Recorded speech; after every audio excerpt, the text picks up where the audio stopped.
The story starts with someone telling His Grace they cannot work as his exclusive trainer. The man looks over above his cup of tea, as our female lead looks back nervously. He places his cup down and asks her why not. He asks if the pay is too low or if the terms were not to her liking. He mentions how if something is lacking, then he could have adjusted the offer to her liking. She thinks about his face, and his voice full of charisma, and how he's the Duke on top of that. If this were a novel he'd definitely be the male lead, no questions. He mentions how this is troublesome since she's the first trainer Kazan has not shown any aversion to. She apologizes, noting how she has no clue what kind of world this is. She must decline, since she just wants to live long and quietly as a nobody. She has to avoid the protagonist types like this man. 5 years ago, she started to remember her past. After recalling it, she wondered what this world might be. Could it be a novel she read in the past? And if she were the protagonist, wouldn't something be different? She had her hopes, but reality was harsh, and she was nothing more than a poor orphan. She had dreams just like any other clueless kid, but she was lucky that the director of the orphanage was warm and kind like a mother. She got to grow with playful, sweet younger kids. And now it has been 5 years since she remembered her past life. As she holds on to some fruits, she says up we go, and starts to move the carriage of food. She now works as a dragon trainer at the Dragon Center. She smiles and tells sweet Rue to come here. The beast from a fantasy world lets out a growl. As she embraces it, she notes how she was obsessed with fantasy creatures in her past life. But in this world, dragons are a part of everyday life, some as livestock and others as weapons or pets. They hold all kinds of roles here, and she gets to work with them as a trainer. Quite a thrilling line of work. That does not mean they're gentle though. Some can breathe fire, some can fly while others can swim. Each has their own unique powers and traits, and can usually crush buildings like cookies. So what chances do humans stand? She tells Rue no as the dragon bites her bag. This is why for dragons to live peacefully, training is not optional but mandatory.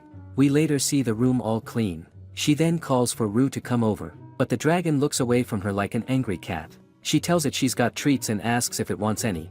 The dragon's ear then perks up. She starts to walk away, saying that she was going to give Rue a snack for quietly waiting while she cleaned, but if it doesn't want one, then that's that. Her head then turns as she notices the dragon blushing and making a noise near her feet. She notes how it's far too cute and then starts to feed the happy beast. She tells the dragon she's only giving this to it because it waited like a good girl. The dragon then makes a large cry in happiness as our female lead notes how the cleaning is done and how they should eat first. She smiles, noting how it's good to see Rue so healthy today as the dragon chows down on the food. She recalls first arriving, and seeing the dragon refusing to eat. She then notes how the next step is seeing how Rue handles the riding training. Someone then yells for trainer Lisha.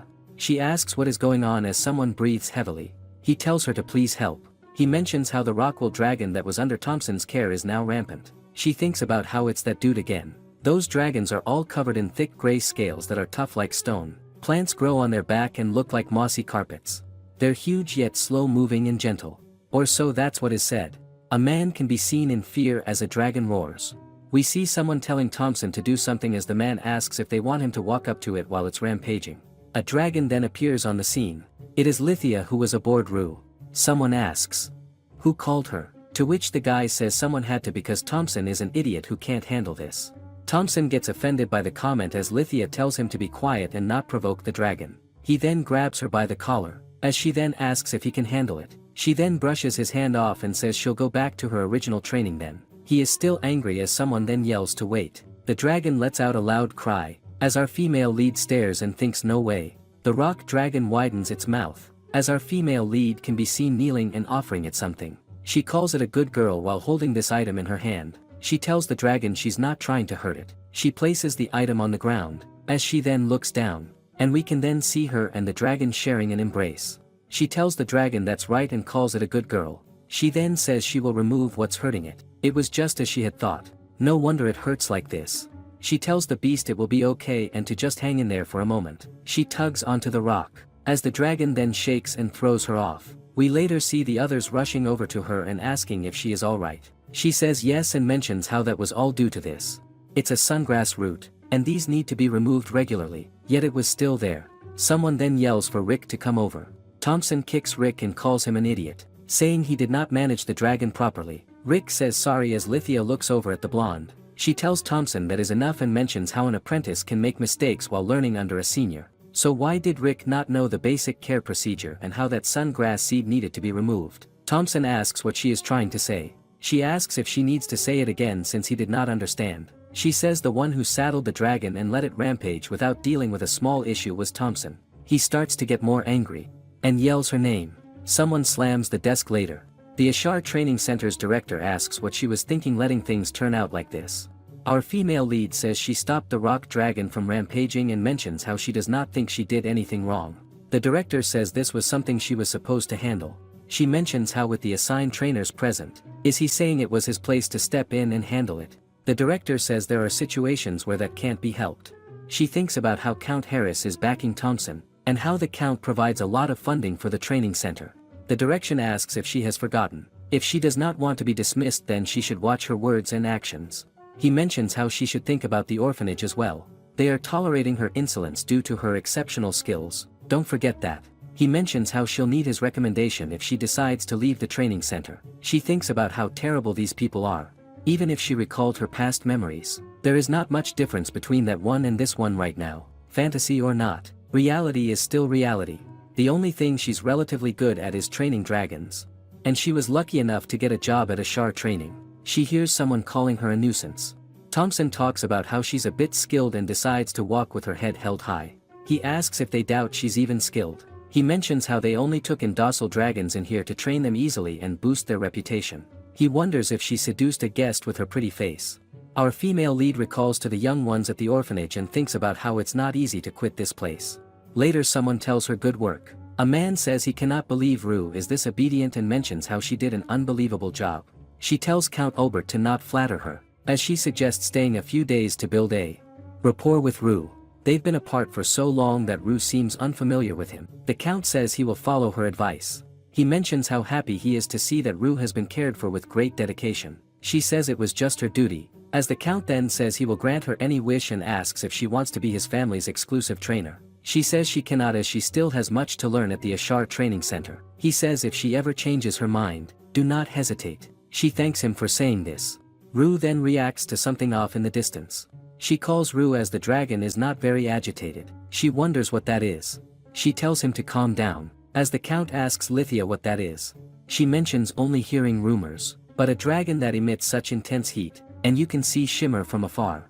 An extremely rare species that has chosen only one family throughout history. It seems Duke Alberant has arrived. The Duke tells the trembling man in front of him that he came here because they say this is the best training center in the Empire. The man stammers out that they proudly consider themselves the most skilled facility around. He declares since he is so confident, he would like to entrust his dragon training to him. The man beams, finding this a stroke of luck that he asks if he means the dragon that will be ridden by knights of the ducal house.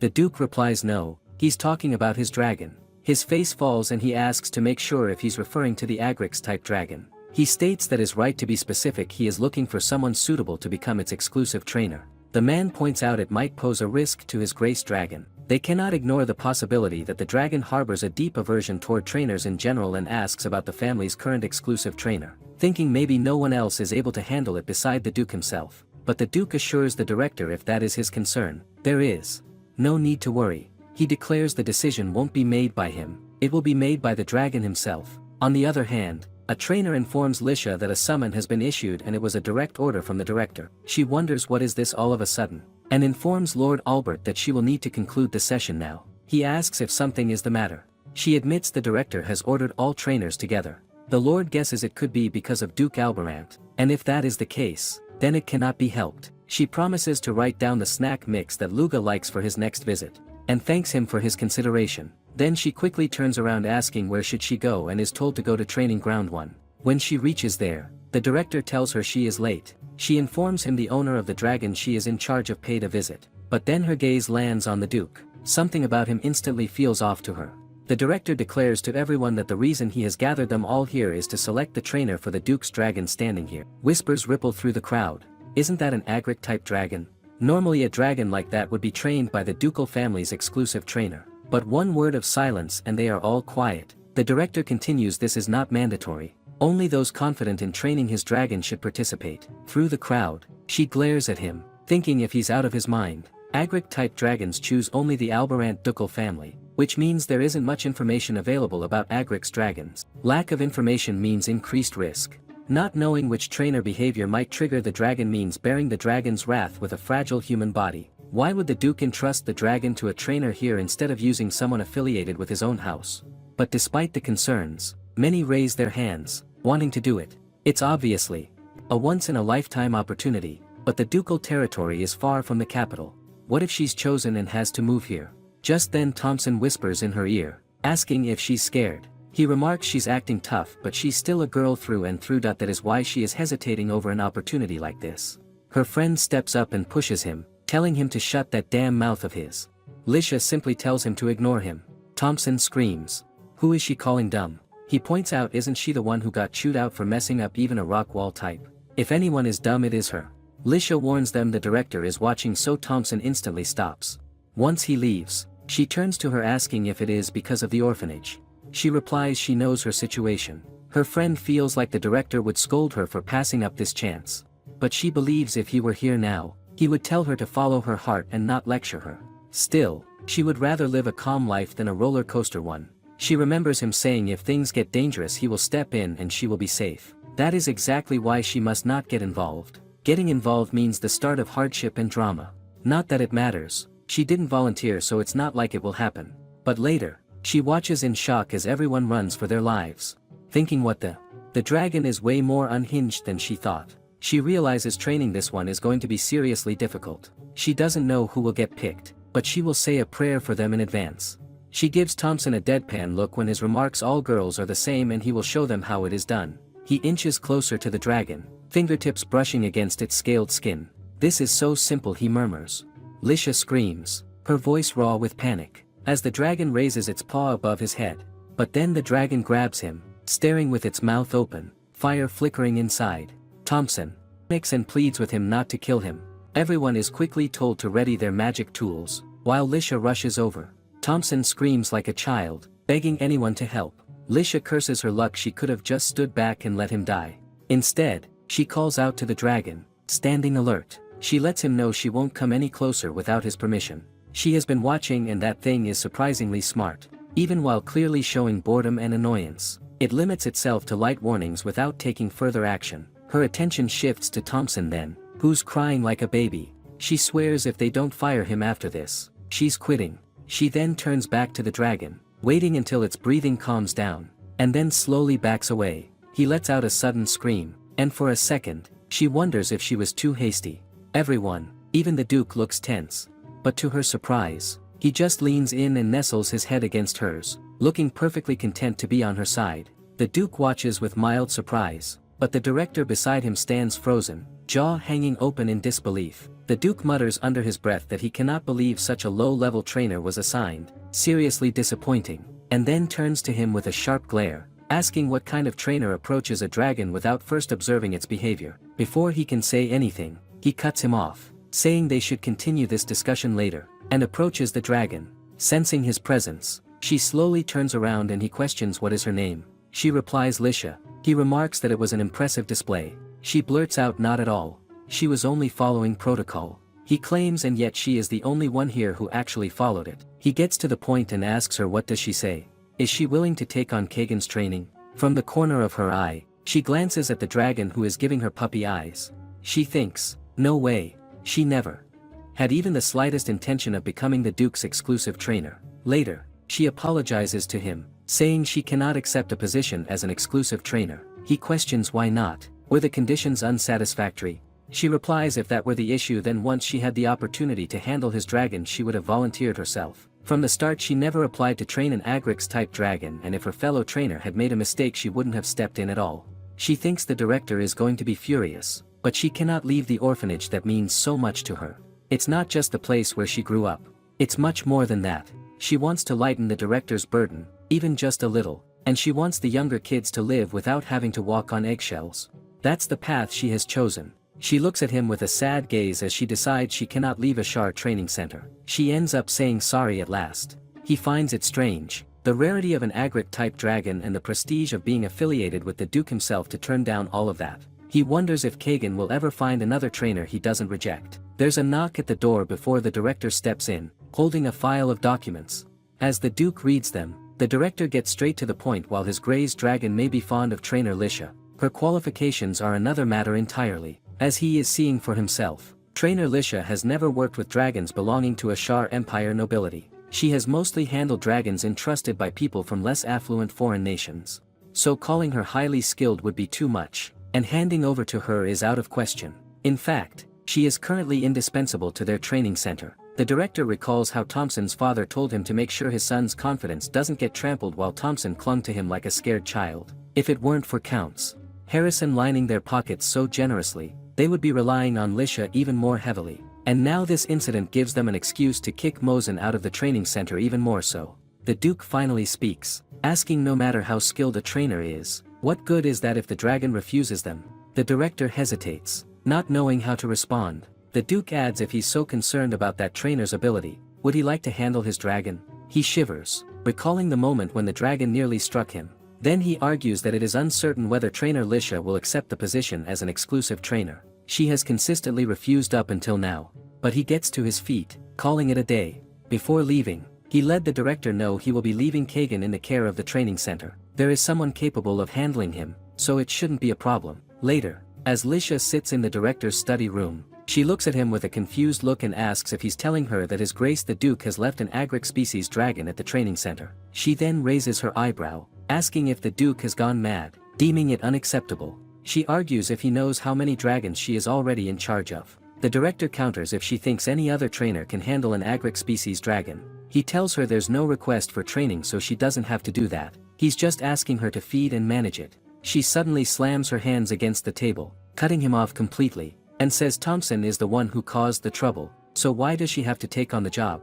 He replies it was the Duke's decision. He doesn't have the authority. She curses him, causing trouble his whole life and getting stuck in the infirmary. She should have just let the dragon crack his skull open. She pulls out the resignation letter and tells him thanks for everything until now. The director blurts out he cannot permit her resignation and urges her to think about the dragons in her care. She jerks in surprise when he clutches her legs, pleading like his life depends on it. She knows he's doing this on purpose, isn't he?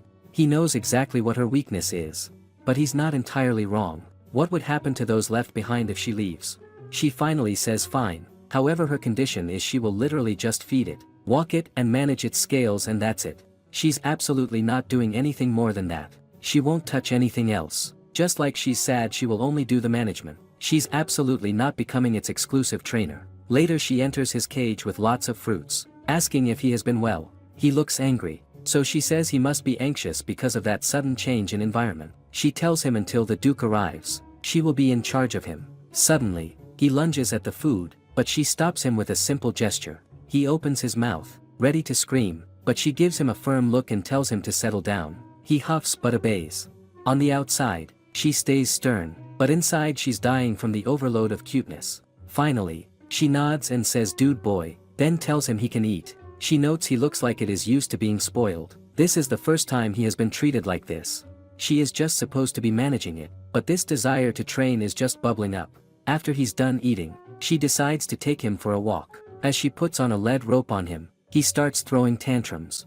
She tells herself to endure it. If she gets involved unnecessarily, she will be roped into it. She reminds herself she has to just feed it, walk it and manage the scales, and that's it. Her hand trembles with an urge she can't control. She reminds herself in a futile attempt, but then she pulls him back and firmly says no, looking him straight in the eye.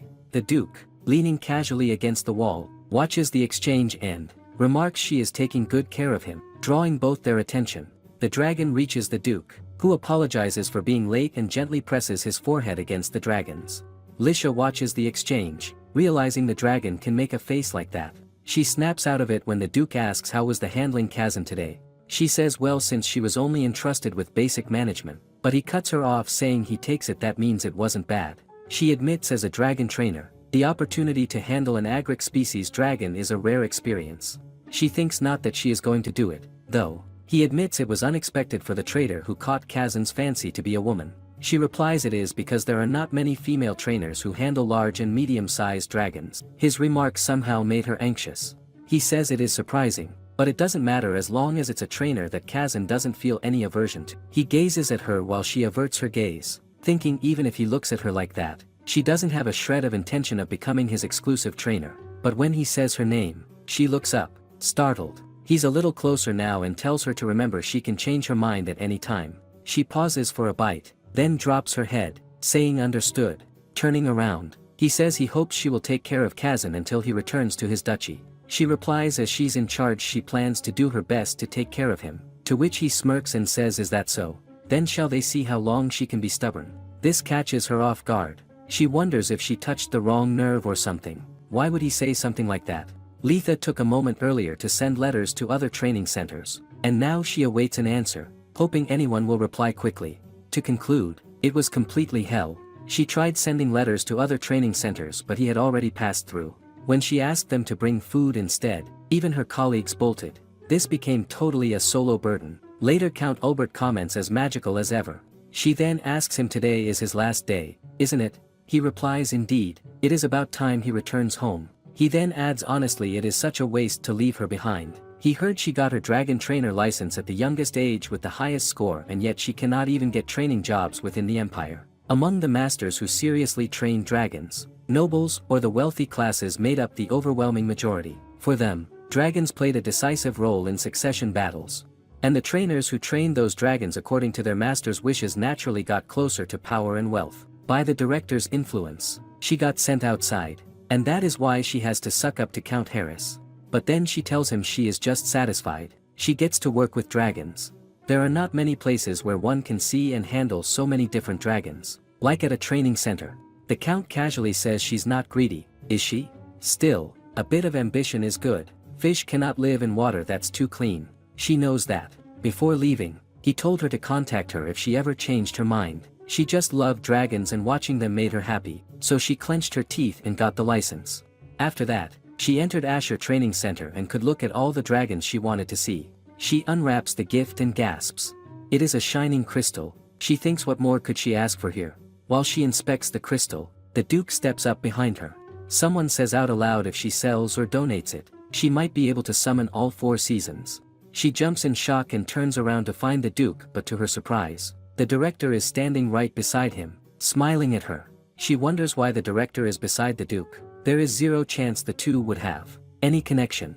The director asks her how has she been doing. She answers she has been doing well. The Duke turns away, saying since there are no particular requests, he will go see Kazan. In the meantime, they can talk. The interaction confuses her, but then the director gently grabs her hand and calls for her, saying she would like to talk. Over tea Lisha asks the director if something is wrong. She asks if she's not ill, is she? Or her younger siblings may be. She calls her name, putting pause to her questions, and asks what kind of type is Duke Albaran's dragon. She thinks about it for a moment before replying it feels very heavy. Even just standing still, it gives the illusion of flickering in red. When she touches its scales, they are tiny dents so the light seems to ripple along the scale grooves. Maybe it's influenced by mana. She adds like burning charcoal. The nickname Living Volcano makes sense. If she saw it too, she would probably fall for it. It is one of the most beautiful dragons she has seen and it is so intelligent. After a brief pause, the director calls for her, stating that she wants her to be the one to train Duke Albaran's dragon. She explains there's talk going around of an amazing trainer who calmed down the Duke's dragon and not long after that the Duke came to visit the orphanage. He made a massive donation and even invited a priest and brought them along. Thankfully, the priest reached out to children in the orphanage who needed treatment. Lisha quickly asks what will about her but the director gently assures her that they have helped her too, that's how she was able to come this far.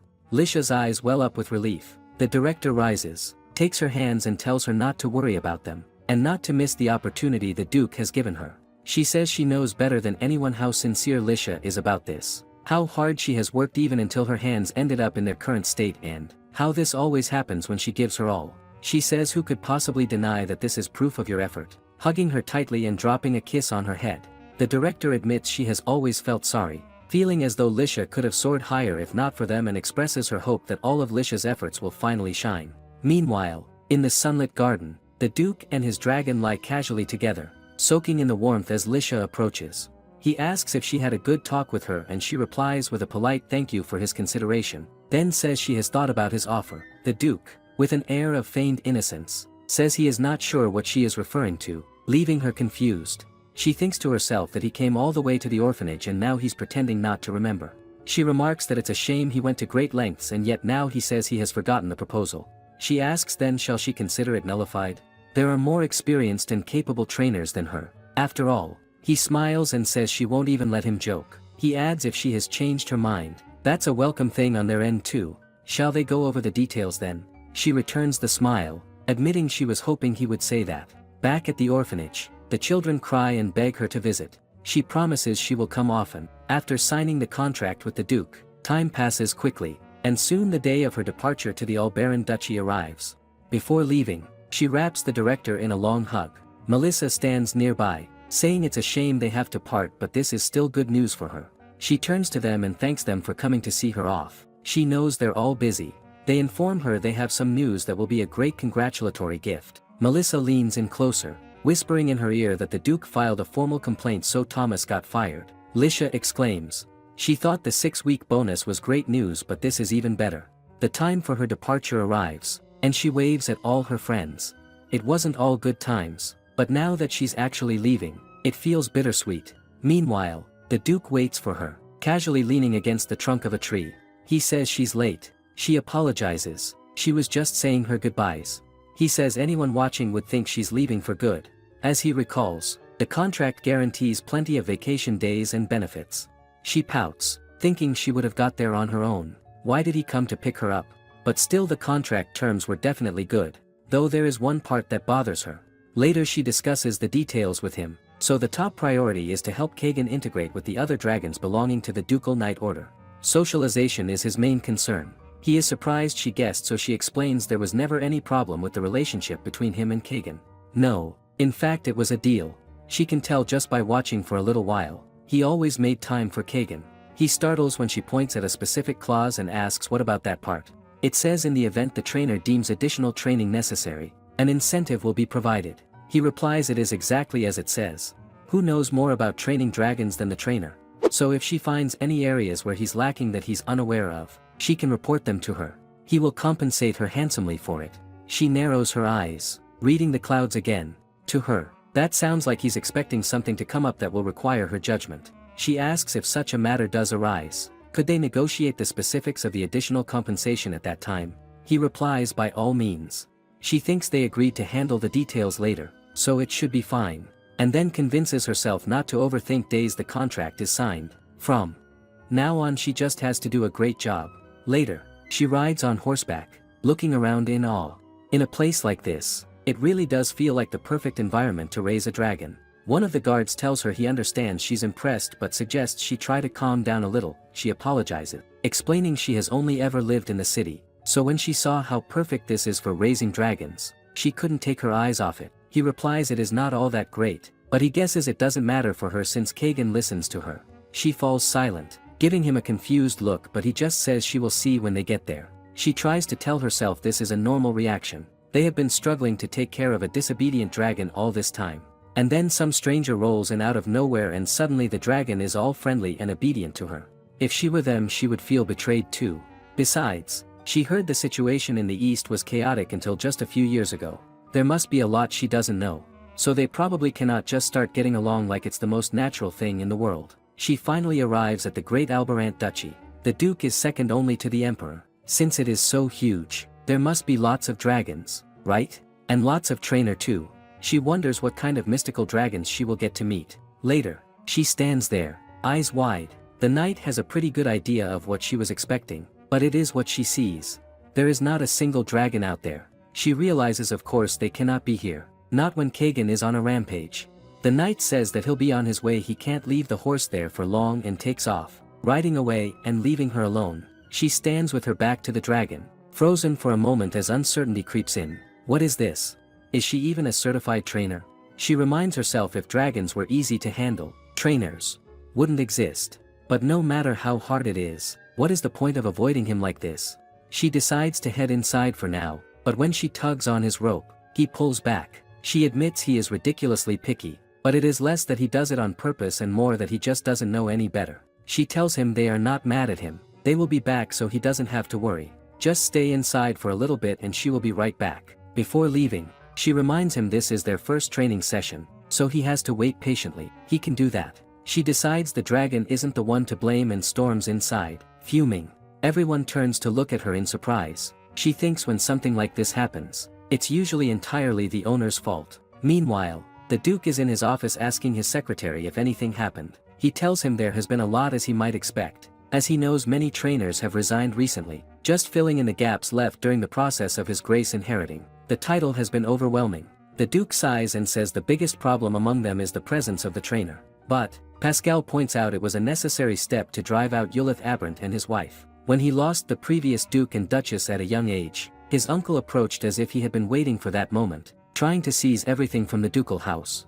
To a noble family, a dragon was both a symbol and the source of their power. That's why, in households capable of employing a personal trainer, it was customary to treat the trainer like a vassal. And in families that raised rare dragon species like the Kazan, the trainer's status was even higher because there were secrets only a personal trainer would know.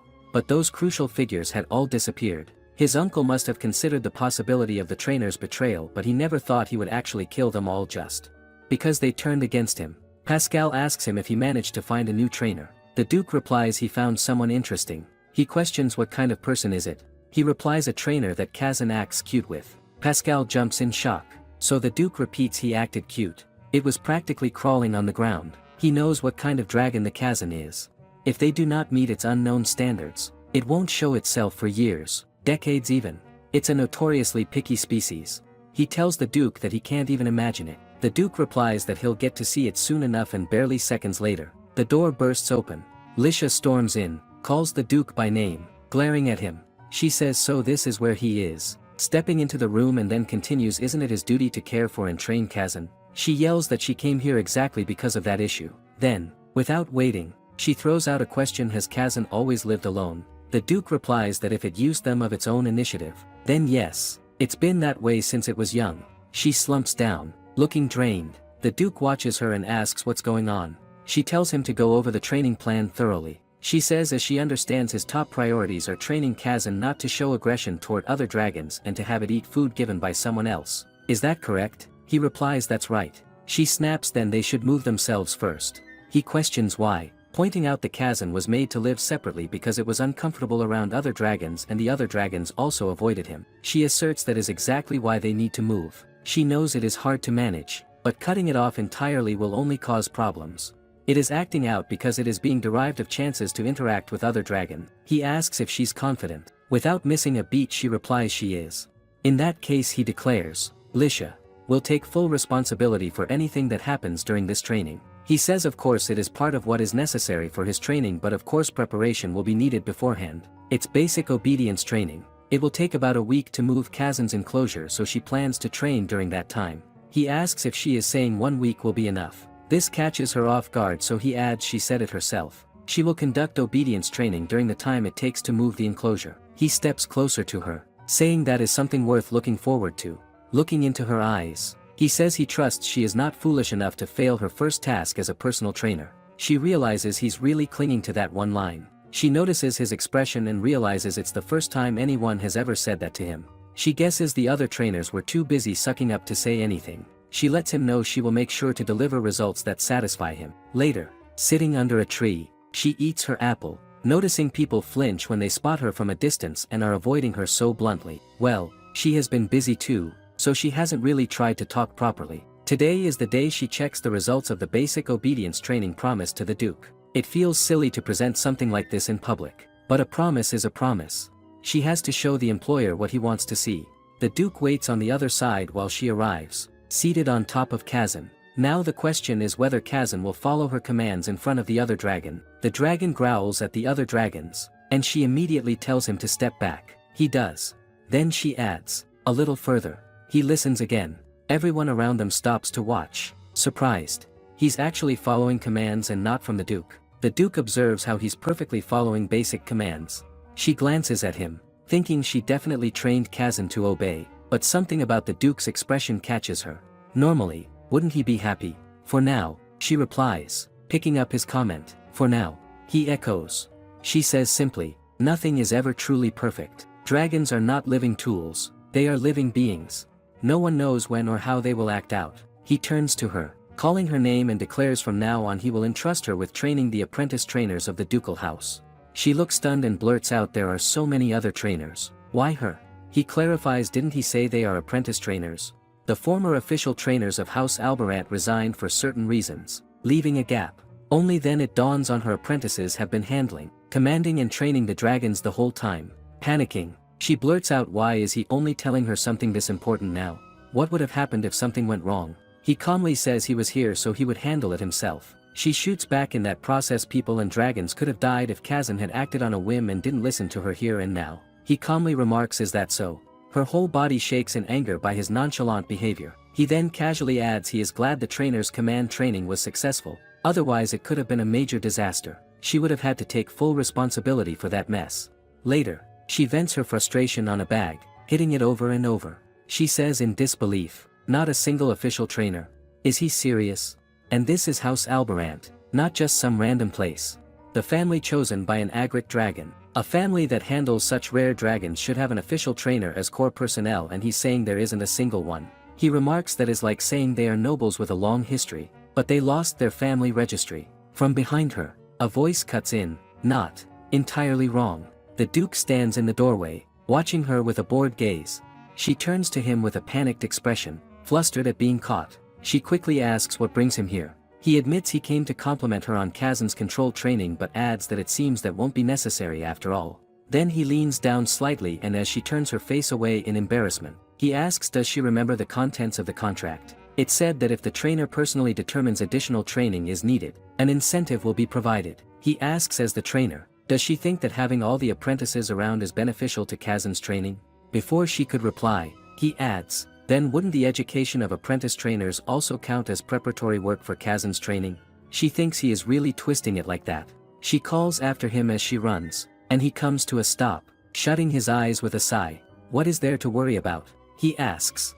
He will make sure she gets the additional pay, and Kazan's being handed like a gentle lamb. No. She thinks she knew this would happen and asks him is he upset that Kazan follows a trainer? He casually says who is saying that?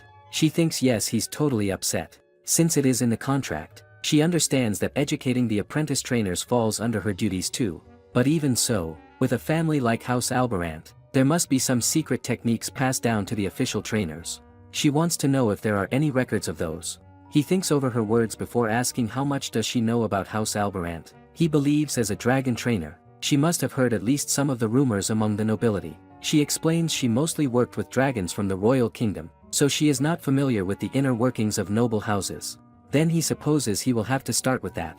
Before an agric dragon came to him, there was a 1,000-year gap in the ducal lineage, and those who inherited the house during the time were, frankly, not exactly proper successors. She can imagine what followed, right? With no legitimate heir inside, of course, everyone started eyeing the position of head of house. Among them, his uncle was particularly greedy and believed that if he couldn't have something, no one should. She stares, visibly stunned by what she hears. He follows up with a calm question, and what does she suppose happened to the official trainers? She is quiet for a moment before replying, then this will take some time. She will study the agric breed through his grace dragon and work alongside the apprentice trainers to exchange knowledge, since they probably have more hands-on experience than she does. They will be helpful. Lisha also lets him know she will put the transfer of the agric dragon to a new stable on hold for now. Instead, she will increase his interaction with other dragons while coordinating with the apprentice trainers. He simply says if that works better for her, she can go ahead. Still, he admits he is surprised. This wasn't part of the agreement when they signed the contract, so he thought she would ask to terminate it. She replies if she had, she would have probably been silenced.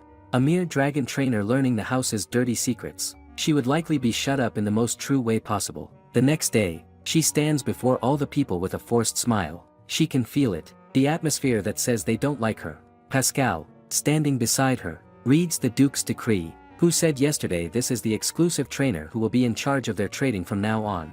She introduces herself with a practiced smile on and says as of today, she is the exclusive trainer for the ducal household. She looks forward to working with them. Pascal says he imagines they have many complaints and questions, but he hopes they will keep this one thing in mind. They should be aware that trainer Lisha was chosen personally by the Duke. He then turns to her with a smile and tells her to speak comfortably. Who thinks in this atmosphere? The people seeing her for the first time here have surprised expressions. Those who recognize her are wary and hostile. She believes from their perspective, this reaction is understandable. She exclaims as per the Duke's order. It is true that she will be teaching them from now on. However, she also knows nothing about this place. The people who know the most about the dragons of the House of Albarant are not her but all of them. She lets them know she will share the knowledge she gained while getting her trainer's license and working at the Ashar training center. In return, she would be grateful if they could teach her about the dragons in their duchy and about the agric species dragons. One of them raises his hands and questions, isn't she supposed to be skilled enough for His Grace the Duke to personally offer her an exclusive position? What if the trainees step up for no reason and end up upsetting an agric species dragon? One of them speaks up saying that is right, he almost got burned once because he brought the wrong food. The other adds he was almost torn apart by its jaws. They cannot even handle them, so what help could they be? She replies, it seems everyone here knows very well how dangerous dragons are, so shouldn't that be all the more reason to share information? The man claims he doubts anyone wants to be killed by the weary dragon they are caring for. One of the women claims they are just trainees who haven't earned their licenses yet. She tells them regardless of whether they have a license or nor doesn't everyone here have affection for the dragons. She is not here to order them around. She wants them to be colleagues who work together, to take care of the dragons in the duchy. As someone who also loves dragons, she is just asking for their cooperation. One day ago, the Duke told her he thought she would silence them in the most effective way. She questioned, was she wrong? He was quiet for a moment, but then he burst into laughter. She was smart, he liked that. If she were not, she would have met the same fate as the previous trainers. She thinks he's crazy. He really did threaten them. He then said he would ensure she is paid a suitable price. That should lessen any complaints, wouldn't it? However, until then, he wanted her to prove her worth with her own hands, just like the trainees. But at last, he added that was if she wanted to live. She wants to cry. Her employer threatens her with death and money. A man next to her says she is the exclusive trainer. She knows that the best way to get to know a dragon is to manage it directly. She looks up, watching all the dragons, and drawls he wants her to feed the dragons here. He smiles and says it is the most basic thing. Lisha curses him, knowing he's looking down on her. She wonders what if she cannot do it here. They will use it as an excuse to say all sorts of things. The Duke's face flashes through her mind and she curses under her breath. She would rather die than let that happen. She forces a real smile, telling herself she just has to feed them. The man replies that is right. She tells him that sounds easy, he can go and do his other work now. As he said, he needs to grasp the basics while getting to know the dragon, so she will take full responsibility for feeding them from now on. He hesitates, so she asks him what is he still doing here for a job like this. Helping would just get in the way, so she would appreciate it if he would leave quickly. After he leaves, she thinks that is how they want to play, is it? She watches his running figure and thinks how ridiculous. Does he have any idea how many people have tried to mess her over just like him? She's the one with tons of experience from rolling around at the Ashar training center, dumping a ton of work on her. He thinks she hasn't been through that before. She thinks they have picked the wrong person. She will make them regret putting her in charge of feeding. As she feeds the dragon, she notices his scales are in bad condition. She realizes he is malnourished and he hasn't been getting enough food at all. No wonder he was eating in such a hurry. At first she was just going to teach them a lesson, but now she realizes their plan was to break her spirit by saving the dragons from the brink of death themselves, wasn't it? Even the dragon backs off slightly at the sight of her sinister smile. She's on a mission to force the basics of a trainer's mindset into them. On the other hand, the man asks, will this be okay? Reminding the other, the seniors told them not to forget to feed the dragons and it might be difficult for her to handle enough for 30 dragons by herself. The man screams they have been taking care of these dragons for years. And some trainer from the capital is going to teach and lead them. Thinking back to her words about loving dragons, he says not to make him laugh. She should just watch. He's sure it won't be long before she quits, saying it is too hard. 1 week later, the dragons begin to stir, letting out restless, unsettling noises. A man turns to Bruce with a worried look and asks what they're supposed to do now. Bruce, equally unsure, admits he has no idea. They were completely calm just days ago. He wonders aloud what the hell could have changed. Just then, Lisha walks in, asking what's going on and reminding them it's time to head out for training. One of the men starts to respond, but Bruce quickly cuts him off, insisting it's nothing. Lisha says she will excuse herself. She has feed to prepare for later.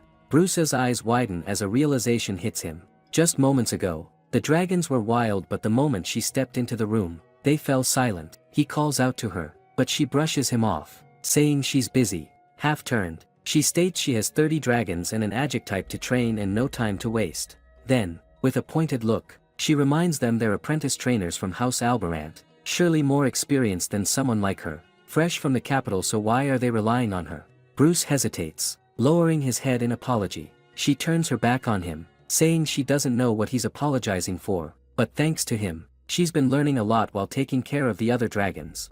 When he calls her trainer, she scoffs, asking if now he's trying to show respect after dumping all the work on her. The others plead with her to help just this once, but she refuses, telling them to deal with it themselves. They're the ones who messed everything up. Now they can clean it up. She tells them to grow a conscience. They broke it, they fix it, and if they get burned or trampled in the process, she doesn't care. On her way to feeding the dragons, she reminds herself they started it, and now that they are desperate, they come crawling back. If they thought dumping dragon feeding duty on her would RIP her up, they should have known this was coming. Maybe those apprentice trainers were just following what their seniors used to do and they tried to dump the feed work on her. But there's something they don't know.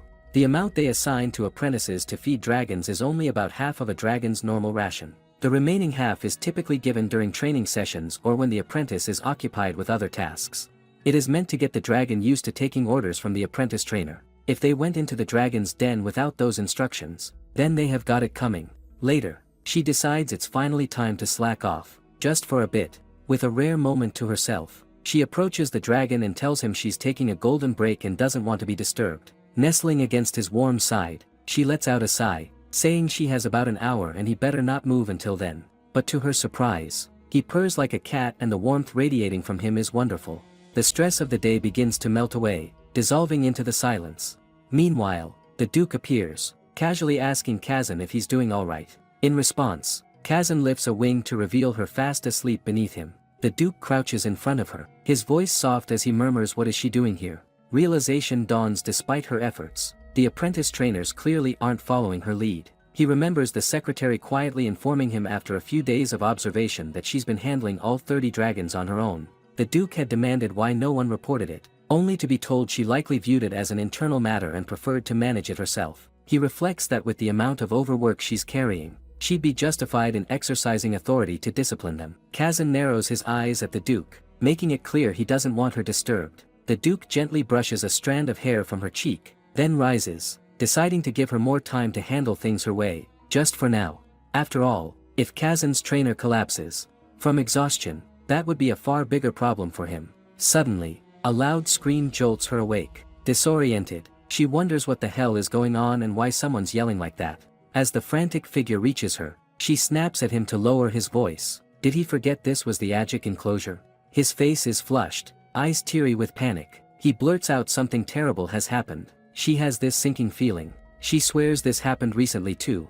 She then tells him to calm down and breathe. She braces herself, but he spits it out. All the dragons have escaped. Every single one. The moment the gates opened, they bolted before anyone could react. She asks when they went in to strap them down. They slipped away in the meantime, right? He drops his gaze and murmurs, "Yes, exactly." Her expression hardens.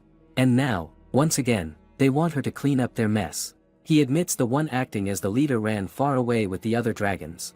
She asks any attempts to regain control. He replies the other dragons are not listening. Honestly, she just wants to snap at them to deal with it themselves.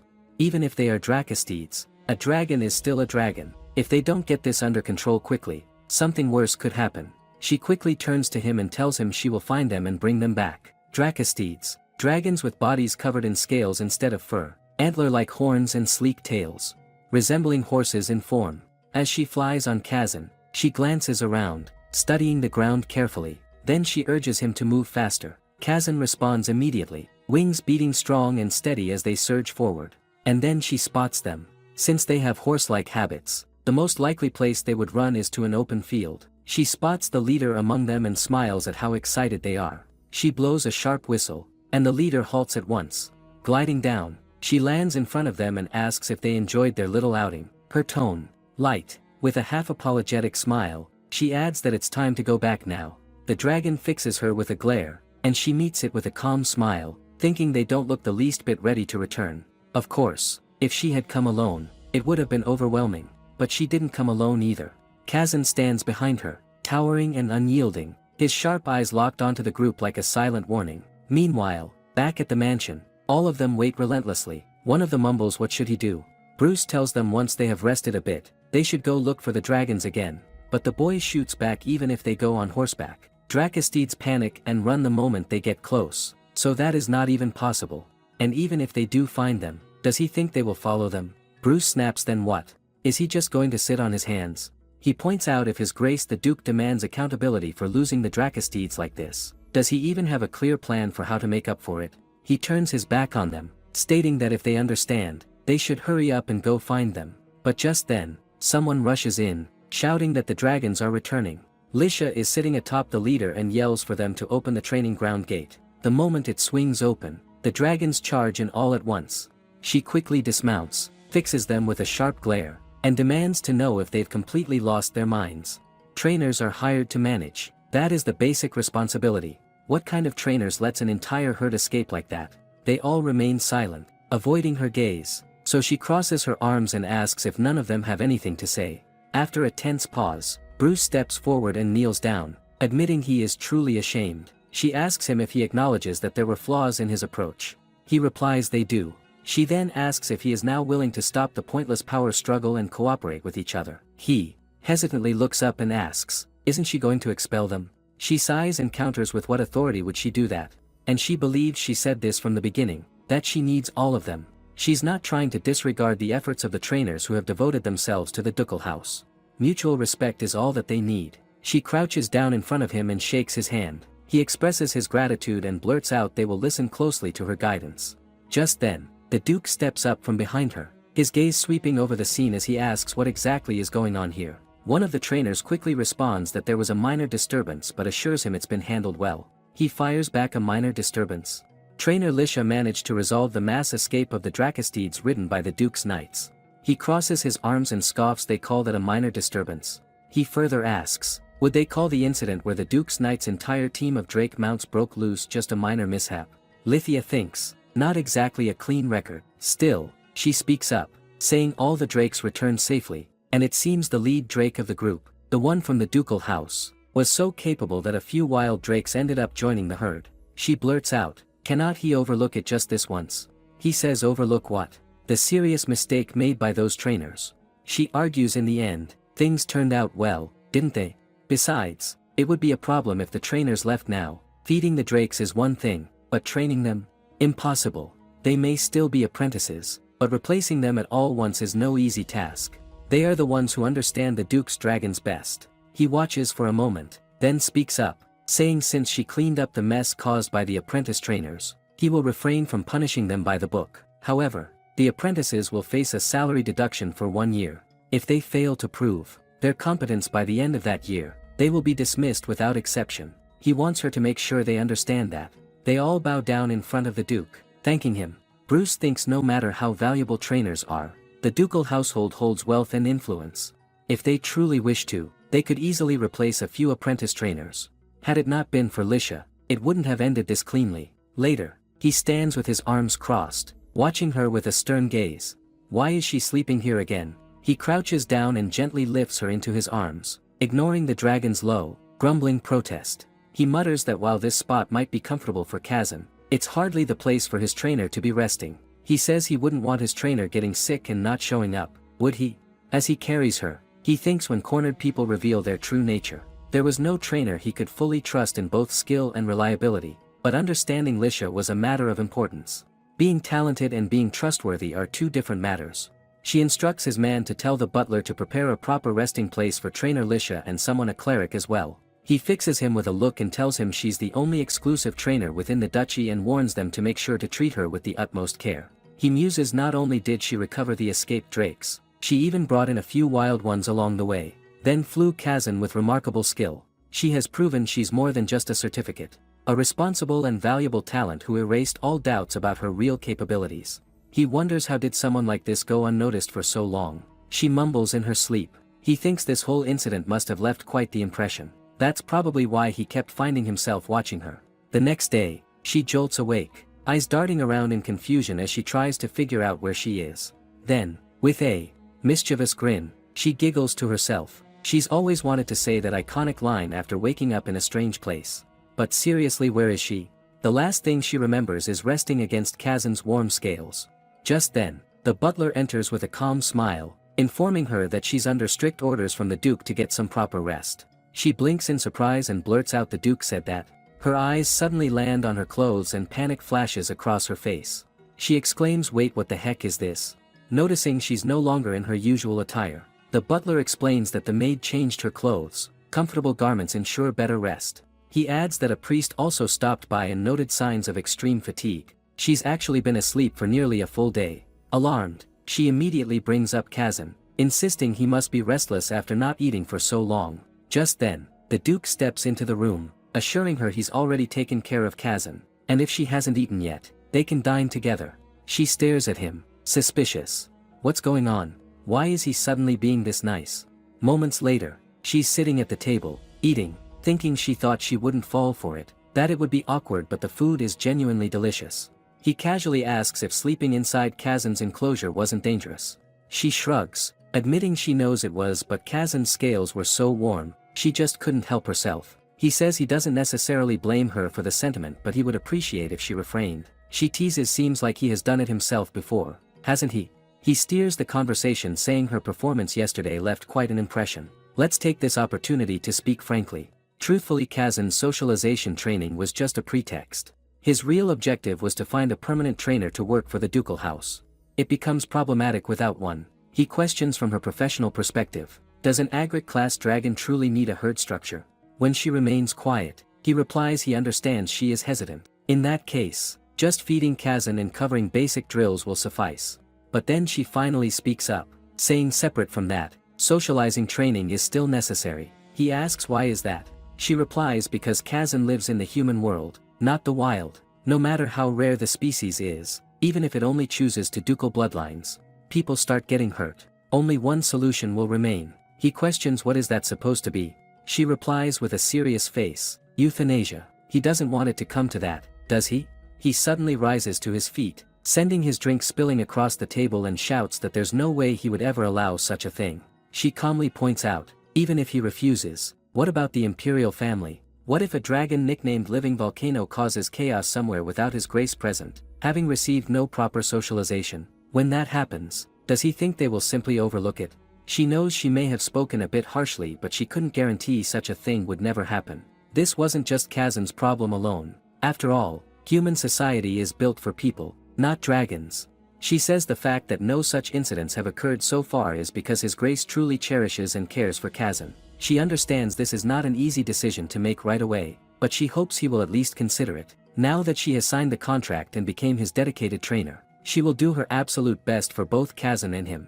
After she finishes, he looks absolutely dumbfounded, so she smiles and asks how long should she rest now. He turns to leave while mumbling he will give her about a week's leave. Stay here during that time and get plenty of rest. She is surprised by that long leave and asks who will manage Kazan during that time. He half turns, letting her know he handled those duties before she arrived, so she doesn't need to worry about it. He tells her as the duchy's only dedicated trainer, she should think of her own well-being.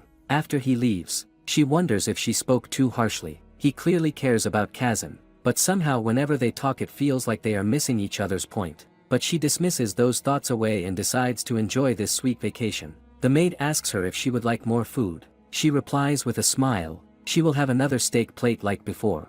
On her vacation day 3, she comes across the Duke, who looks down at her with a hollow gaze. She asks him if he's fine. He says of course he's fine, forcing her to wonder what is this. He looks somehow pale. She says well, a week seems too long to rest, so maybe she should. But he cuts her off with a stern no. When she rests properly. He doesn't want to entrust work to someone who hasn't rested well. She notes he definitely doesn't look well. She wonders what is going on. Did some accident happen?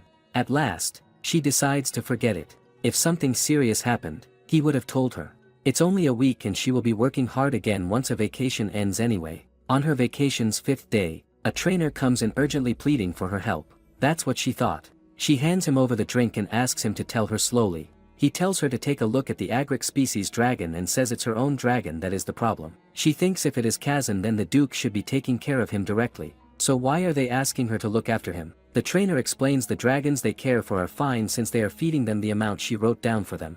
The problem is that the agric species dragon cries every night. It is making the other dragons feel anxious. A few of the sensitive ones got so worked up from anxiety that they hurt themselves. She jumps in shock and asks if the injuries were serious. He replies not too serious, just minor tears that they could treat quickly. But afterward, His Grace said he would handle it somehow. Once again, he repeats the dragon has been crying for days now and he came here while the others were distracting His Grace. He told her everything was fine, but the situation was anything but fine. She mounts the horse and rides off with him. Even from this distance, she can hear the cries echoing through the air. The dragon enclosures are located far from the mansion. Due to their size, dragons make considerable noise even when moving carefully, so normally the distance is far enough that their cries cannot be heard. Currently it becomes quiet, making the trainer surprised. This has never happened before. She rushes into the enclosure, heart pounding, only to find the Duke sitting on the ground with his head in his hands. Before she can speak, Kazan bolts toward her and lowers his massive head, gently cradling her head in his mouth, as if making sure she's really there. The Duke reminds her he told her to rest, didn't he? She shoots back. What trainer could rest peacefully when their dragon is behaving differently than usual? She watches him, thinking how can they both be so alike in their stubbornness. They say dragons and their master resemble each other, and it's completely true. Kazan then starts licking her. She asks him was he upset that she rested for a few days. She turns to the Duke, watching him while apologizing to the dragon. Now she realizes that is why he wouldn't even pretend to listen to her. She notes his expression and recalls the last conversation they had about his socialization. She realizes he clearly cares for Kazan, but that conversation with the Duke that fell straightly off point. This isn't simply about being jealous of his dragon getting closer to a trainer. As she turns to him, Kazan suddenly grabs the edge of her dress, holding her back. She freezes, meeting his eyes, and in that moment, she understands. The decision was never made by the Duke. With a low, rumbling growl and an unyielding gaze, Kazan makes it clear, he'll decide for himself. From the beginning, the Duke never intended to accept anyone other than Kazan and himself. The following day, she watches the dragon from afar, thinking when a dragon you have raised with affection for over 10 years suddenly follows a complete stranger better than you, it's only natural, you feel disappointed. No, expressing disappointment is actually the more gentle and mature reaction. In the Duke's case, distrust. She heard that people chosen by dragons usually have a deeper affection than ordinary people. She also heard that ordinary people and dragons have a deep connected feeling that others don't understand. He must have chosen her because of an extraordinary bond with Kazan. She lowered her head in apology, saying it is her fault that she didn't know Kazan would act this way. Now she knew apart from that the Duke did not trust her. She also wondered, since he told her to rest for about a week, would it be alright to start training immediately today? He replied he didn't want to take away her vacation if possible, but since he couldn't calm Kazan down on his own, it couldn't be helped. She believes whatever happens, if she messes up, it is her who will suffer greatly. In a normal situation an exclusive trainer would have corrected it when younger, but these two probably didn't have anyone to tell them such things. She watches him squealing and rolling around in the dirt and realizes she's going to have to bathe him later. Hopefully, there's a lake nearby. Then she can easily wash him by letting him immerse himself in the water. But as she starts walking away, he trails, right behind her. She tells him to stay back, but he suddenly lets out a loud, dramatic roar. She's had enough. She scolds him, saying if he wants to be pampered so badly, he should go to the Duke instead. He immediately looks heartbroken. Truthfully, she kind of wanted to hug him and treat him well. What trainer would want to act resolutely towards a dragon that follows them because it likes them? Moreover, Kazan's cuteness is absolutely adorable. But she has to endure. These two need this experience. Kazan and the Duke. Now she is the exclusive trainer for both of them. Later, as the Duke steps into the garden, the dragon pounces on him with a flurry of affectionate nudges. She watches with a smile and teases, didn't he ask her to correct his behavior? He thinks he certainly did. However, can his behavior be corrected like this in just one day? Wasn't Kazan the one who cried looking for Lisha for 5 days straight and didn't even listen to him properly?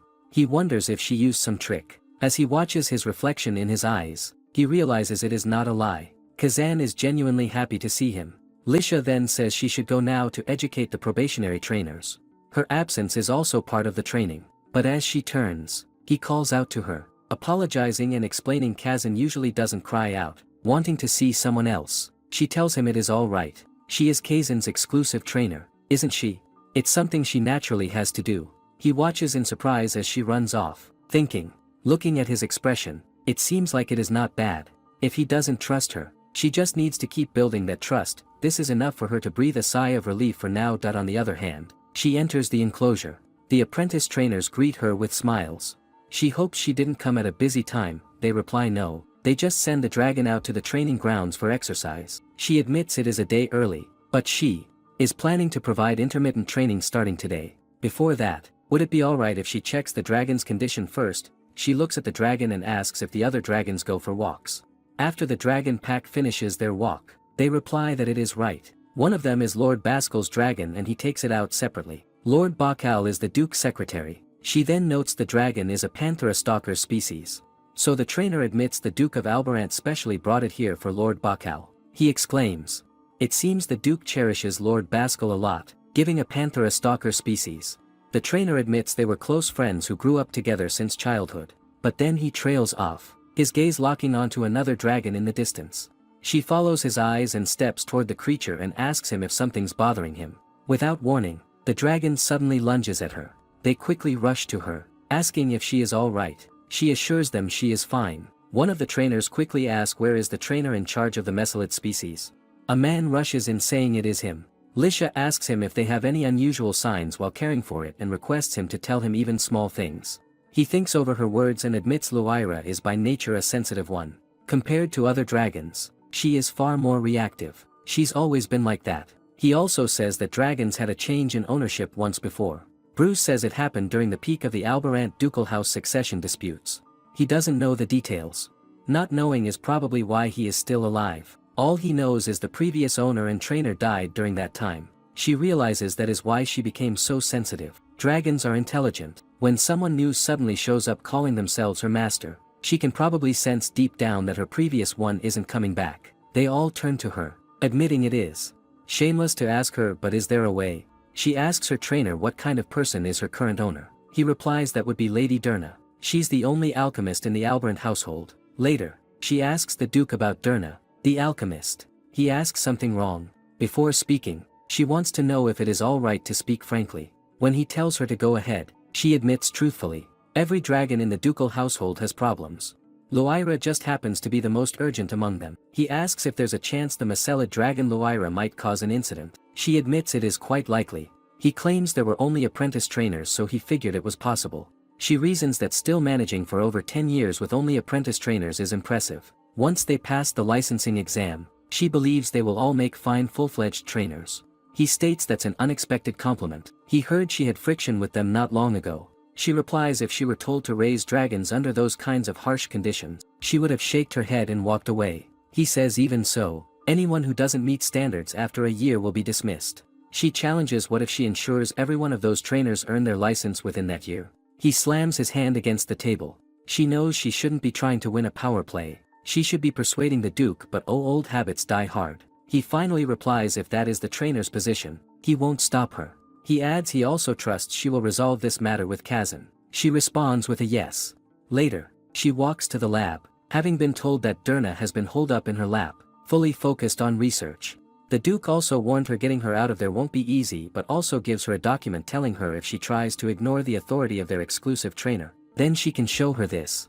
Lisha knows managing Kazan and Luira simultaneously. She expected it would take a while to convince him, so she brought up the trainer certification issue as leverage. Did not expect him to approve this easily. She figures she's just lucky and for now, that's enough. Pushing everything else aside, she decides to focus on the task at hand. With that thought, she raises her hand and knocks on the door. A moment later, it swings open and Durna stands there, eyeing her warily. She asks who is she. Lisha blurts out is she, Alchemist Durna by any chance? She replies yes she is and asks for her. She introduces herself with a smile, saying she is Lisha, the exclusive trainer for the Albarant ducal house. She hands over her trainer certificate while wondering why does this feel like a job interview. Durna finally offers her to come in. Inside, she questions what brings her here. She replies she heard she is the master of the Missy-Willid dragon Luira. The girl instantly stops and asks if something happened with the dragon. She assures she hasn't caused an accident and she's not sick, but there's a huge risk she could be. That is why she's here to recommend behavioral correction. Durna asks in that case, cannot she correct her? She replies a trainer cannot proceed without the master's permission and besides, training is always more effective when done with the owner. Right now, the dragon needs her master's involvement. However, Durna points out Luira has always been like this since she became her master, so why is it a problem now? But then she stops short when she asks her a question out of the blue. How many times a week does she visit Luira? And when she visits, how long does she spend time with her? She finally asks her does she truly care about Luira? When she doesn't reply, Lisha adds if caring for her feels burdensome, she could consider handing her over to someone else. If it is the water produced by the species that she needs, but she cuts her off, turning around exclaiming that is not it. She cannot hand her over to someone else. Lydia thinks sometimes there are people like this. They claim they're the dragon's rightful master and stubbornly refuse to give them up, even if their actions clearly border on mistreatment. They loudly insist she is mine. She tells her if she's willing to make the effort to improve, then there's no need to replace her. But if that is not the case, then honestly, as a trainer she believes assigning a new owner would be for the best. He starts trembling as she admits she really did try. She worked hard to get close to Loira, but she wouldn't open up to her easily. Just getting near her made her growl.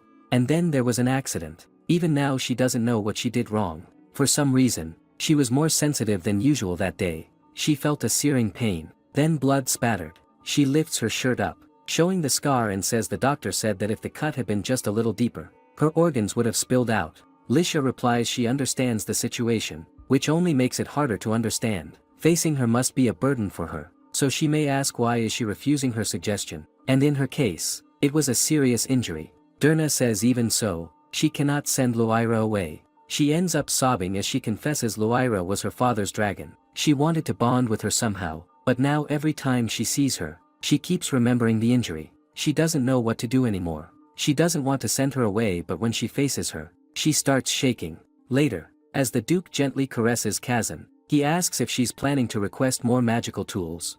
When she replies yes, he questions, is it because of that Macella dragon? She replies yes for now.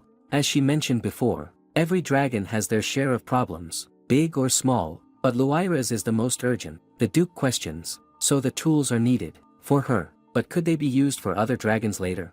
She responds correct, and then asks him if he knew Lady Derna was injured by Loira. He replies of course he knew. He personally dismissed the trainer in charge of Loira because of it. She sighs, thinking he ended it with a firing as well. He, however, says that dismissal wasn't the kind she is imagining. Derna's family has practiced alchemy for generations, and as she knows, families like that often pass down secret techniques. So what does she think happened when a trainer approached Loira to try and steal those secrets? He admits he was sent by someone higher to act. The Duke also heard his real mission wasn't to steal secrets but to eliminate the alchemist from the Duke's household entirely. Lisha asks him if Lady Derna knows this. He replies he explained it to her, but she seemed more shocked by the fact that her dragon attacked her. She says all that over something so stupid and sits down looking sad, thinking the reason she attacked wasn't just her fault. Yet she blames herself. A dragon who lost the master they loved won't open their hearts so easily to someone else. And now through everything that happened, it's impossible to gawk. How thick the wall around her heart has grown toward Derna. Derna also admitted to Lisha that sometimes Loira cries in a way that is completely different from usual. Doesn't know how to describe it, but just hearing it makes her feel like crying too. That is why she doesn't want to give her a new owner. She wanted to tell her she's not the only one who has lost someone, but she must be too clumsy and foolish to get that across. She also asked her that if Lisha were to train her, would Loira be able to change? Kazan watches her quietly at first, then turns to glance at the Duke, as if asking what they should do. The Duke gives a small gesture, silently telling him to do what he's best at. Taking the cue, Kazan steps forward and gently nestles against her. She looks at him and asks softly, is he worried? The Duke remarks she is also Kazan's exclusive trainer. Her gaze seems awfully insolent right now. She sighs and says if he insists that much, thinking it's not a bad suggestion for her either, since Kazan tends to get gloomy whenever she thinks they need some distance. She asks Kazan if he's been feeling neglected. In response, he suddenly lets out a loud, thunderous roar, practically bursting with excitement, as if he'd been waiting all day for someone to finally notice. She coos that is right, waiting calmly like that. So proud. Good kids deserve treats. If the employer demands it, of course she should agree. There's nothing good about provoking a Duke's displeasure. She doesn't know why he had a change of heart. Later, she approaches Loira, who is curled up tightly, her body tense and eyes sharp with alertness. Even after burning bundles of calming incense, she's still like that. She turns to Trainer Russell and asks if they can make the door transparent, who looks surprised by her suggestion, but blurts out yes, of course that is possible. As she carries the table with him, he questions if she's really going to stay here. She replies yes. Aside from the time she spends taking care of Kazan, she will be stationed here, so if he has any questions he is free to come to her. It seems Trainer Russell took care of Loira to maintain stability since he wasn't attacked. She tolerated him, but it didn't seem like she liked him. She realizes even if it is a necessary process, Loira probably doesn't welcome it, but even she needs to understand not every human will automatically approach her. It will take time. Later, while she's with Kazan, he He suddenly starts sniffing her with intense focus. She laughs and asks if she smells like another dragon. Apparently he is less sensitive than she thought. He looks a little displeased. But this isn't bad at all. If Kazan can slowly get used to other dragons like this, it is a win-win. It is the second week of guarding in front of Loira's enclosure. During that time, they split Loira's meals. She took care of mornings while Russell took care of evenings. Just by standing in front of the enclosure doing nothing, her tension seemed to ease up. The distance between Loira and her has closed considerably. Before she would curl up and stay as far away as possible. Now she even reaches her snout near her to sniff. She was prepared for this to take months or years, but this is an unexpectedly good sign. Later, she sits under the tree muttering if it is about time she talks to Lady Derna. She looks up when Kazan inches closer and asks if he's not going to walk around anymore. But then he settles behind her, holding a bunch of flowers carefully in his mouth. He offers them to her, and she bursts into laughter, remarking who would think he's known as a living volcano. A dragon of this size and already over 10 years old. Sometimes these behaviors are just too cute. She is slowly learning about Agric-type dragon's behavior through Kazan, but honestly this side of Kazan just looks like a child throwing a tantrum. But then she pauses as a sudden thought slams into her. What if Kazan's and Loira's situations were reversed? The next day, Derna shows up at the enclosure, visibly shaken.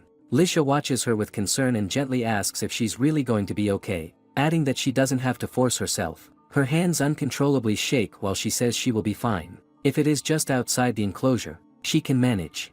Lithia gently holds her hand and tells her there's something she has to check, so she asked her for help. But if it gets too hard, she can speak up right away. She will be right here beside her. She further tells her not to overthink it, just say hi and come right out. Derna slowly approaches her, but the dragon's body tenses, eyes snapping alert. Speaking softly, Derna tells her it's just her. She only came to say hi and gently apologizes for not visiting sooner. Lisha stands nearby, quietly observing, noting with unease that the dragon seems more wary of her own master than of strangers. Loira has endured an overwhelming surge of power lately, and more observation is needed, but even so, this reaction is far worse than she expected. Suddenly, a growl rumbles from the dragon's throat, sending a chill down her spine. Alarmed, Lisha hurries forward and places a firm hand on Derna's arm, telling her that's enough. But before she can say more, Lure lunges with full force, slamming herself against the glass with terrifying power. Lisha watches, frozen in place, her eyes wide with shock. She didn't just threaten, she genuinely attacked to kill. The shocking part was it was aimed at Lady Derna but at her. And that concludes the video today. Make sure to leave a like and subscribe. Leave a comment if you want another part. The dragon continues to growl and look furious. Our female lead calls to Lady Derna, who is visibly shaken but does manage to respond with a yes. Lithia tells Lady Derna to trust her, and to do it like she's casting Lithia out. This makes Lady Derna question what our female lead means. Lithia says for Lady Derna to push her away and that she will back off immediately, but will actually just be hiding outside. Once out of view, Lady Derna should speak to Loira gently before then taking a step outside. She tells Lady Dunra that it will be frightening, but it is definitely a necessary step needed to improve her relationship with Loira. Lady Derna says alright before proceeding to immediately give our female lead a slight shove. Our female lead is stunned and looks a bit confused as Lady Derna's hands don't even reach her. She then tells Lady Derna to do it a bit harder as even the dragon is now staring confused. Lady Derna tries to protest this, to which Lithia says it is okay if Lady Derna fails, but she has to clearly show that she's rejecting Lithia right now. This causes the lady to grit her teeth, before delivering a solid push that even the dragon notices. Lady Derna then cries out that she will be leaving now.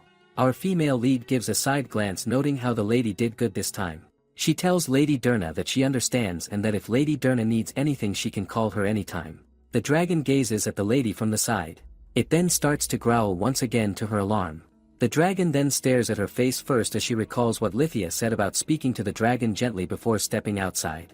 She starts to mutter for a moment, but then proceeds to say she'll be going now and only has a moment to stop by. This leaves even the dragon perplexed once again. She then rushes out the door in a hurry, as the dragon then lets out a soft growl. We later see a cup of tea with a flower inside. Lady Derna apologizes and says that she should have done better. Lithia tells the lady it was not her fault. She mentions how it really is not anybody's fault, especially since the person who truly did something wrong is not even here at the moment. She tells Lady Derna that effort will be needed from both sides and that right now, Lithia thinks they are both victims. She tells Lady Derna that Loira does not hate her. The lady questions this, to which our female lead mentions how Luira was aggressive, but that the dragon was targeting Lithia. Lady Derna seems to be stunned at this proclamation. She says that cannot be, to which Lithia says that Luira does not normally act that way, so she was surprised as well. Luira used to follow orders very well when Lady Derna was not around.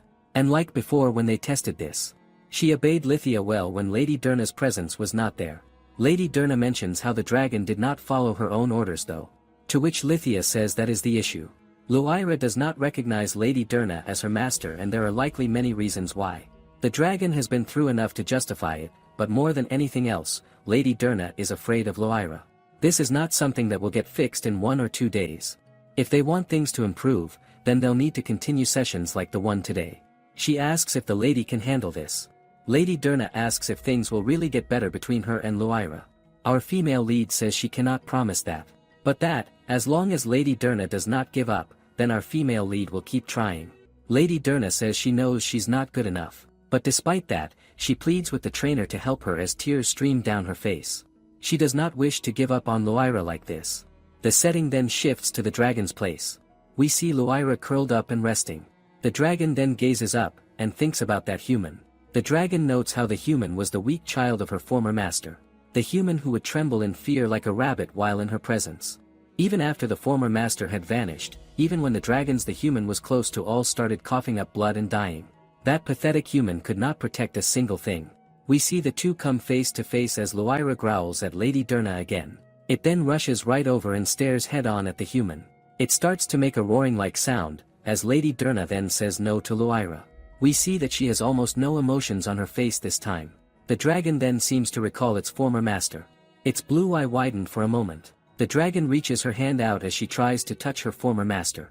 Her master tells her no and calls her a little brat. The dragon then snaps out of it and cries no. She thinks about how this is just a weak human acting like she's something. She then lets out a loud roar and questions how dare this human call her that. Our female lead watches, noting how she expected this, and how the dragon will not be easy to shut down. Especially since the dragon spent years on top of Derna's head doing whatever it wanted. Our female lead mutters about how even if the previous trainer did not pull any tricks, someone could have gotten hurt. She then has a smirk on her face. She thinks about how there seems to be no choice. She says it looks as though she'll have to scold them a little bit as the senior. She calls to Kazan, who lets out a growl. Our female lead then calls to Lady Derna, to which we then see our female lead with Kazan by her side. Derna asks if that is the Agrex class dragon Kazan. Kazan seems alarmed. As Lithia asks Derna if that's amazing, to which she says it is. Luira seems puzzled and then lets out a growl. We then see Lady Derna embrace Kazan and put her hand on the dragon's forehead. Luira then starts to let out a large roar in rage. It continues to make noise as Lady Derna is visibly shaken. But our female lead says to not stop. What Luira needs to know at this moment is that if she does not give in, then the human who only looks at you might turn towards another dragon. This is true after all. If Luira does not change her attitude, even if Derna hesitates, then Lithia will step in herself. The dragon continues to roar, as Kazan then glares off to the side. He gives off a menacing look which makes Luira back down immediately. Luira lets out a soft growl in response and immediately curls up into a ball.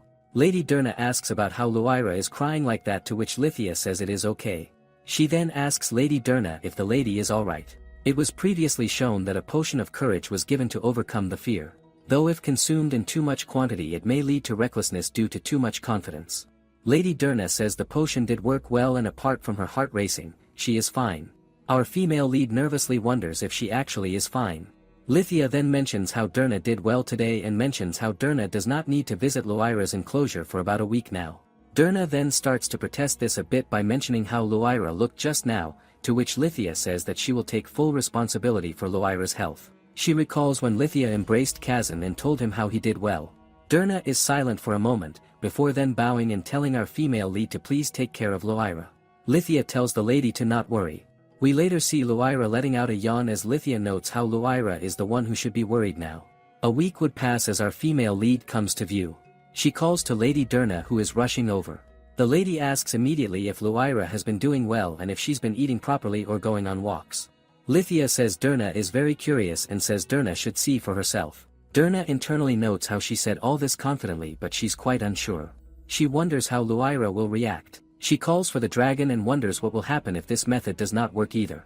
She asks the dragon if anything is wrong and if Loira is hurt. Derna notes how there is no other way left, as the dragon then rushes over and bows to Derna. It then starts to let out a large cry sound. It makes all this noise as Derna is left stunned. Lithia then tells Derna to speak with the dragon gently. Derna reaches her hand out as Loira does as well. The dragon then closes its eyes and gets even closer with Derna, which makes her blush. She asks Lithia what is going on and how it's the first time Loira behaved like this. Our female lead says this is nothing special and how she just made Loira know that the only one who loves and cares for Loira is Lady Derna. She gave the dragon a bit of shock therapy. And this is only the beginning. Lady Derna will need to build up the relationship from here. The lady says our female lead can do anything. She thanks the trainer very much. Derna then touches heads with her dragon, as Lithia notes how those words alone shows that Derna has already done half of the work. We later see our female lead waving goodbye to Derna, as she then stretches and notes how they passed the first hurdle. Now what matters is what happens next. She then asks Bruce if there is something wrong as a crowd is watching Lithia. Bruce says he was just amazed, to which Lithia asks if he means about Loira. He yells yes and mentions how he saw Loira grow sensitive and sharp, and he's even more amazed now. Our female lead smiles before something bad crosses her mind. She recalls back to the Duke and how she completely forgot to deal with him. She asks Bruce if he worked here the longest, to which he mentions how it's been 10 years. She asks if they can talk about it for a moment. We later see him asking if she's talking about a license. She tells him yes and how she's been thinking about helping the apprentice trainers at the ducal estate get their licenses ASAP. She mentions how they don't have it but that they've got more than enough skill and experience to qualify as trainers. She mentions how once they get licensed, the treatment they get will change. Bruce seems to get nervous. He tells her this is a good proposal, as she notes how those people wouldn't have to worry about getting kicked out of the estate then. Bruce then tells her it might still be difficult. She asks him why that is. He appreciates the offer but says it might be too much for him. She is flustered and asks why he thinks that. He tells her he is not married and lives alone, and with this level of pay he can live comfortably. He mentions how studying does not suit him and that there's a gap between his experience and what's written in books. She asks if the Duke talked about this before. That if they could not prove their ability in a year they'd get dismissed, and there's hardly any clearer proof than this. She then notes how this seems more like a Bruce issue though. She recalls how the Duke's trainers have been through the worst conditions, and wonders if those trainers really did not have their own standards. They all passed the Duke's loyalty test and managed dragons up to this point even as trainees. She asks if all the other trainee trainers are thinking the same way. Bruce is silent. He says if she's asking if their opinion is similar to his, then overall yes. Our female lead then notes how she is doomed and wonders why she assumed they'd all be happy with a license.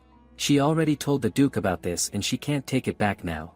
She then grabs Bruce at the shoulder, and then tells him she wants them all to get certifications and to continue working at the Duke's house. This is why she offered to help. He's devoted much more time to the Duke and dragons, and she thinks it'd be a shame if he'd be kicked out without certification. It's not that she's ignoring his experience, of course. But the certification textbook has experience like this accumulated over hundreds of years. Books are much closer to average. Bruce then puts his head down and tells Lithia, what he said was not it. The truth is everyone is motivated to get a license. She then lets out a shocked cry. He tells her to be calm for a second. The reason no one asked for her help yet is because she was so busy and they thought it'd be a burden to hold her back. She looks after all the other dragons and helps correct Loira, which is amazing. She says that's not too impressive. He says it is, as she fixed something they couldn't for years. She holds her long and stands in silence for a moment. She appreciates the thought but says she is okay. Bruce then says he accidentally spilled everything anyway. She tells him she rambled a bit but what she said before was sincere. They've got the skill and it would be a shame if they got kicked out in a year. She mentions how she'd be the one working herself to death, to which he says that makes sense. She then says they can start small, 3 evenings a week, and study a bit each time. Bruce says they're all down if she's okay with it. He then reaches his hand out and asks if they can rely on her from now on. She lets out a smile and then grabs his hand to shake it. She says of course. We later hear music playing in the background, as Lady Derna can be seen walking. She wonders if she's been this happy recently, and how she at one point wondered if giving up on Loira would be better for the dragon. She herself was getting worn out with the wariness and aggression. Even now, standing before the dragon, she still recalls when she got hurt. She does still have fear, but at least she can touch Loira now. It's all thanks to that trainer. The Duke can then be seen trying to aura farm, as he stands nonchalantly leaning onto the wall. Derna calls to the Duke, as he responds. He asks if she finished everything as promised, to which she says of course. He mentions how she's in good spirits and asks if things with Loira went well. Derna then yells that thanks to Lithia she can now touch Loira. The Duke says Lithia is quite capable, which makes Derna stop and stare for a bit. She can see Lithia in a room. The Duke mentions how Lithia agreed to train apprentices in exchange for helping with Loira. Derna says she did not know this. The Duke says he is glad they brought in the right trainer this time. Derna stares back at him before then calling to his grace. She asks if he is still having trouble sleeping. He starts to walk away saying it's not something she should concern herself with. He tells her the sleeping pills are not recommended and he is working with a healer to make them, but the only place where he can sleep soundly is beside Kazan. Derna watches as he leaves, noting how Loira opened its heart to her. She wonders if the Duke's heart will open one day as well. Dawn arrives as we later see Lithia confused. She came to the dragon pen to bring them food, but saw the Duke in there as well. She's not sure how to feel as Kazan says no. She then quietly tells Kazan she got the memo and will enter quietly. The dragon and Lithia then seem to get stunned. Our female lead ponders about it, before noting how she hates to admit this, but the Duke is quite handsome. She wishes he was less uptight with such a good-looking face. She's not the heroine, so hoping for kindness might be too much. He seems so sound asleep, so it's wrong to wake him, but it might be time. It's Kazan's mealtime, and as the Duke, can he really sleep here like this? Kazan then grabs her by her clothes. The Duke swings his blade at the perceived enemy. He then asks who's there. She looks stunned, as we then see there was some contact with the attack. He starts to call to Lithia, trainer Lithia. And that concludes today's video. Make sure to like and subscribe. If you want to see more, please comment below.